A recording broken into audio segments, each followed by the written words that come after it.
able to interview the games record holder for the Geelong Football Club, and a pleasure indeed to welcome Ian Nankervis. Welcome. Thank you, Eric. Yes, it's lovely to be back on Kardinia Park. Yes, I guess for a resident of Queensland, it's nice to have you back in Geelong, even albeit temporarily. But let's go back, Ian, to the early days. You came from the local club Bowen. How did you come to get to Geelong in the first place?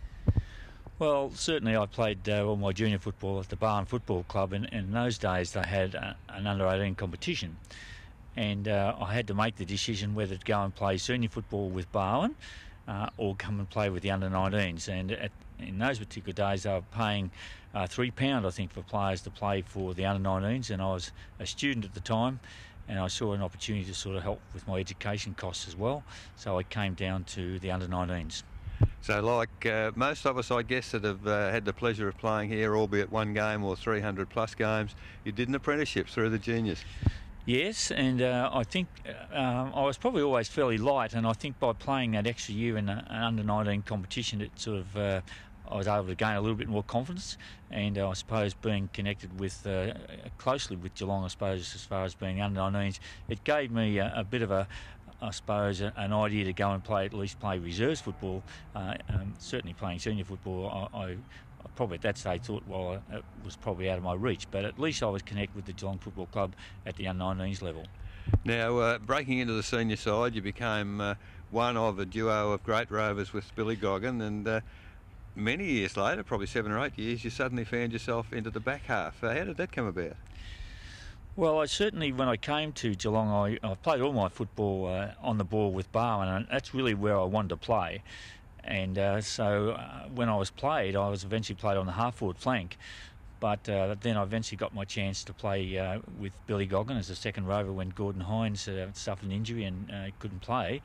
And so I played there, and then, of course, I suppose, like us all, we start to perhaps slow up a little bit, and then there was an opportunity when Ron Olsen came to the club that maybe with my experience I could be of some benefit in defence, and that's where I found myself. And the great beauty of it all, I guess, is as a family person to play, well, between you and Bruce, 600 games near enough, together, fantastic for the family.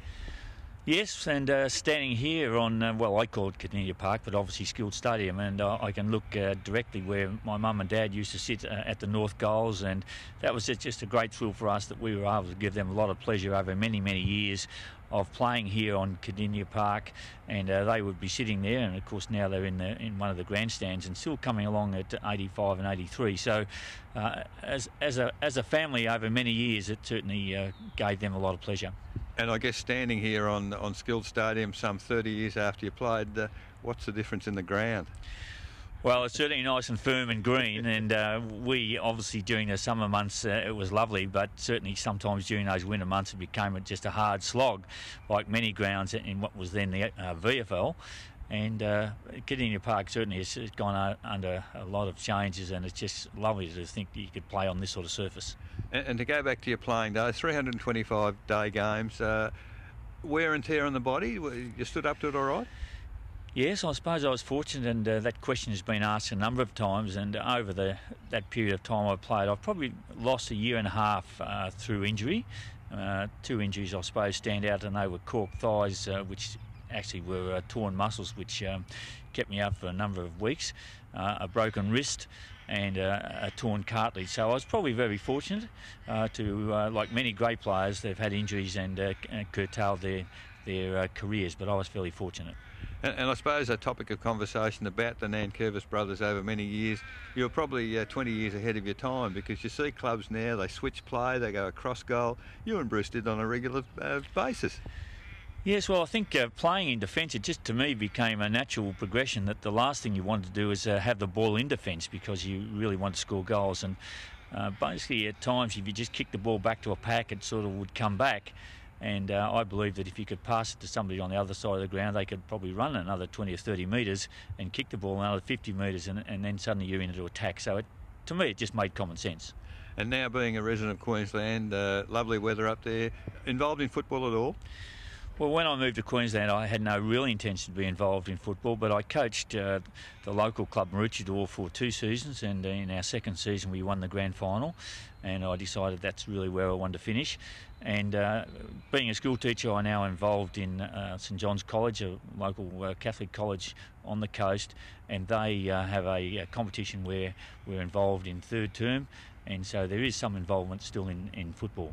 And there does seem to be a future for youngsters from Queensland in the recent under-18 carnival. One game here held in Geelong, there's a dearth of talent in that Queensland junior side. Well, I think that's a credit to the AFL because they really have put a lot of promotional people into the coast, and so they're starting to bear fruit. And of course, with Brisbane having the success they had with their 3 premierships, that certainly created a lot of interest in AFL football. So, I think that's really where that has come from, the actual development through the development officers that they've employed. Ian, as always, a great pleasure to speak with you, and we could go on because I know you've a great desire and your love for Geelong Football Club and football, but thanks very much for your time today. It's a pleasure. It's been Ian Nankervis, the games record holder for the Geelong Football Club in Catching Up with the Cats.